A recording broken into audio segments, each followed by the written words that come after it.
ఆదికాండము 27వ అధ్యాయము. ఇస్సాకు వృద్ధుడై అతని కనులకు మందదృష్టి కలిగినప్పుడు అతడు తన పెద్ద కుమారుడైన ఏశావుతో, నా కుమారుడా అని అతన్ని పిలువగా, అతడు చిత్తము నాయనా అని అతనితో నెనెను. అప్పుడు ఇస్సాకు, ఇదిగో నేను వృద్ధుడను, నా మరణదినము నాకు తెలియదు, కాబట్టి నీవు దయచేసి నీ ఆయుధములైన నీ అంబుల పొదిని నీ విల్లును తీసుకొని అడవికి పోయి నా కొరకు వేటాడి మాంసము తెమ్ము. నేను చావక మునుపు నిన్ను నేను ఆశీర్వదించున్నట్లు నాకిష్టమైన రుచిగల భోజ్యములను సిద్ధపరిచి నేను తినుటకై నా యొద్దకు తెమ్మని చెప్పెను. ఇస్సాకు తన కుమారుడగు ఏశావుతో ఇట్లు చెప్పుచుండగా రిబ్కా వినుచుండెను. ఏశావు వేటాడి మాంసం తెచ్చుటకు అడవికి వెళ్ళెను. అప్పుడు రిబ్కా తన కుమారుడగు యాకోబును చూచి, ఇదిగో నీ తండ్రి నీ అన్నయైన ఏశావుతో, మృతి పొందక మునుపు నేను తిని యెహోవా సన్నిధిని నిన్ను ఆశీర్వదించినట్లు నా కొరకు మాంసం తెచ్చి నాకు రుచిగల భోజ్యములను సిద్ధపరచుమని చెప్పగా వింటిని. కాబట్టి నా కుమారుడా, నా మాట విని నేను నీకు ఆజ్ఞాపించినట్టు చేయుము. నీవు మందకు వెళ్లి 2 మంచి మేకపిల్లలను అక్కడి నుండి నా యొద్దకు తెమ్ము. వాటితో నీ తండ్రికిష్టమైన రుచిగల భోజ్యములను అతనికి చేసెదను.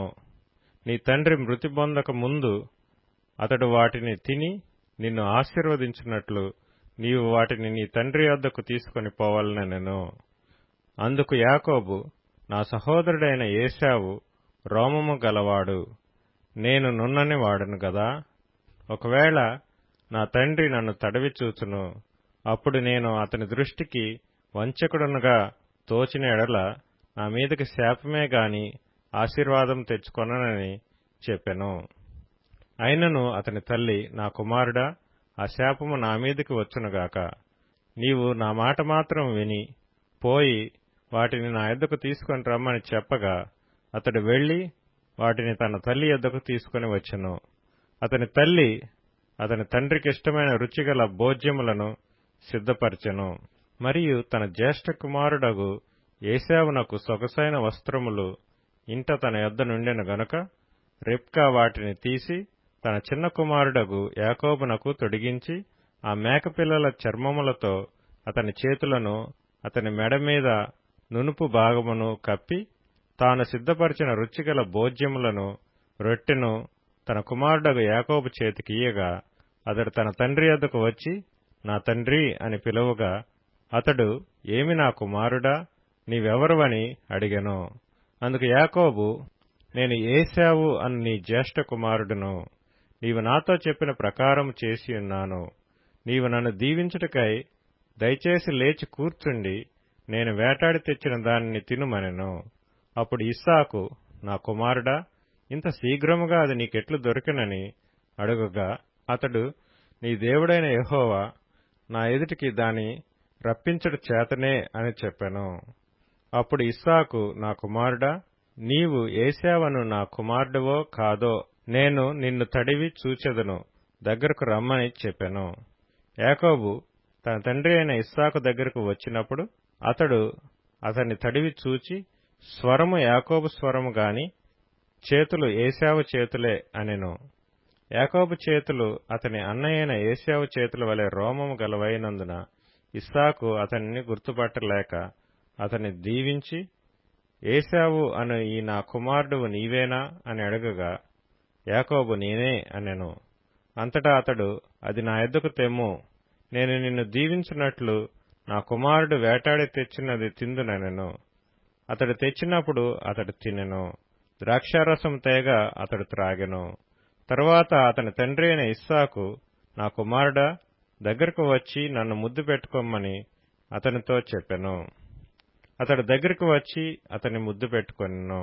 అప్పుడు అతడు అతని వస్త్రములను వాసన చూచి అతని దీవించి ఇట్లనెను, ఇదిగో నా కుమారుని సువాసన యెహోవా దీవించిన చేని సువాసన వలె ఉన్నది. ఆకాశపు మంచును భూసారమును విస్తారమైన ధాన్యమును ద్రాక్షారసమును దేవుడు నీకు అనుగ్రహించుగాక. జనములు నీకు దాసులగుదురు, జనములు నీకు సాగిలపడుదురు. నీ బంధుజనులకు నీవు ఏలికవై యుండుము. నీ తల్లి పుత్రులు నీకు సాగిలపడుదురు. నిన్ను శపించువారు శపించబడుదురు, నిన్ను దీవించువారు దీవించబడుదురుగాక. ఇస్సాకు యాకోబును దీవించుట అయిన తరువాత యాకోబు తన తండ్రి అయిన ఇస్సాకు ఎదుట నుండి బయలుదేరి వెళ్లిన తక్షణమే అతని సహోదరుడైన ఏశావు వేటాడి వచ్చెను. అతడును రుచిగల భోజ్యములను సిద్ధపరిచి తన తండ్రి వద్దకు తెచ్చి, నా తండ్రి నన్ను దీవించున్నట్లు లేచి నీ కుమారుడు వేటాడి తెచ్చిన దాన్ని తినుమని తన తండ్రితో నెనెను. అతని తండ్రి అయిన ఇస్సాకు నీవెవరవని అతనిని అడిగినప్పుడు అతడు, నేను నీ కుమారుడును ఏశావు అను నీ జ్యేష్ఠ కుమారుడుననగా, ఇస్సాకు మిక్కుటముగా గడగడ వణుకుచు, అట్లయితే వేటాడిన భోజ్యమును నా యొద్దకు తెచ్చిన వారెవరో? నీవు రాకమునుపు నేను వాటన్నిటిలో తిని అతనిని నిజముగా దీవించితిని. అతడు దీవింపబడినవాడే అనెను. ఏశావు తన తండ్రి మాటలు విన్నప్పుడు దుఃఖాక్రాంతుడై పెద్ద కేక వేసి, ఓ నా తండ్రి, నన్నును దీవించుమని తన తండ్రితో చెప్పెను. అతడు, నీ సహోదరుడు కపటోపాయంతో వచ్చి నీకు రావలసిన దీవెన తీసుకొని పోయెను. ఏశావు యాకోబు అను పేరు అతనికి సరిగానే చెల్లినది. అతడు నన్ను ఈ 2 మార్లు మోసపుచ్చెను, నా జ్యేష్ఠత్వము తీసుకొనెను, ఇదిగో ఇప్పుడు వచ్చి నాకు రావలసిన దీవెనను తీసుకొనినని చెప్పి, నా కొరకు మరి ఏ దీవెనయూ మిగిల్చి ఉండలేదా అని అడిగెను. అందుకు ఇస్సాకు, ఇదిగో అతని నీకు ఏలికగా నియమించి అతని బంధుజనులందరినీ అతనికి దాసులుగా ఇచ్చితిని. ధాన్యమును ద్రాక్షారసమును ఇచ్చి అతన్ని పోషించితిని. గనుక నా కుమారుడా, నీకేమి చేయగలనని ఏశావుతో ప్రత్యుత్తరమియ్యగా, ఏశావు, నా తండ్రి, నీ యొద్ద ఒక దీవెనయే ఉన్నదా?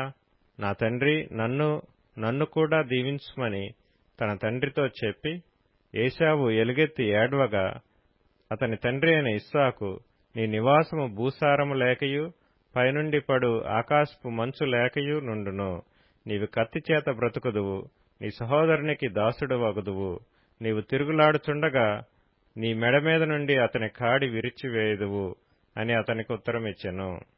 తన తండ్రి యాకోబుకిచ్చిన దీవెన నిమిత్తము ఏశావు అతని మీద పగపట్టెను. మరియు ఏశావు, నా తండ్రిని గూర్చిన దుఃఖ దినములు సమీపముగానున్నవి, అప్పుడు నా తమ్ముడైన యాకోబును చంపెదననుకొనెను. రిబ్కా తన పెద్ద కుమారుడైన ఏశావు మాటలను గూర్చి వినినప్పుడు ఆమె తన చిన్న కుమారుడైన యాకోబును పిలువనంపి అతనితోనిట్లనెను, ఇదిగో నీ అన్నయైన ఏశావు నిన్ను చంపెదనని చెప్పి నిన్ను గూర్చి తన్ను తాను ఓదార్చుకొనుచున్నాడు. కాబట్టి నా కుమారుడా, నీవు నా మాట విని లేచి హారానులోనున్న నా సహోదరుడగు లాబాను నొద్దకు పారిపోయి, నీ అన్న కోపం చల్లారు వరకు, నీ అన్న కోపము నీ మీద నుండి తొలగి నీవు అతనికి చేసిన వాటిని అతడు మరచు వరకు లాబాను నొద్ద కొన్నాళ్లు ఉండుము. అప్పుడు నేను అక్కడ నుండి నిన్ను పిలిపించెదను. ఒక్కనాడే మీ ఇద్దరిని నేను పోగొట్టుకొనేలా అనెను. మరియు రిబ్కా ఇస్సాకుతో, హేతు కుమార్తెల వలన నా ప్రాణము విసికినది. ఈ దేశస్థురాండ్రైన హేతు కుమారులలో వీరి వంటి ఒకదానిని యాకోబు పెండ్లి చేసుకున్న ఎడల నా బ్రతుకు వలన నాకేమి ప్రయోజనమనెను.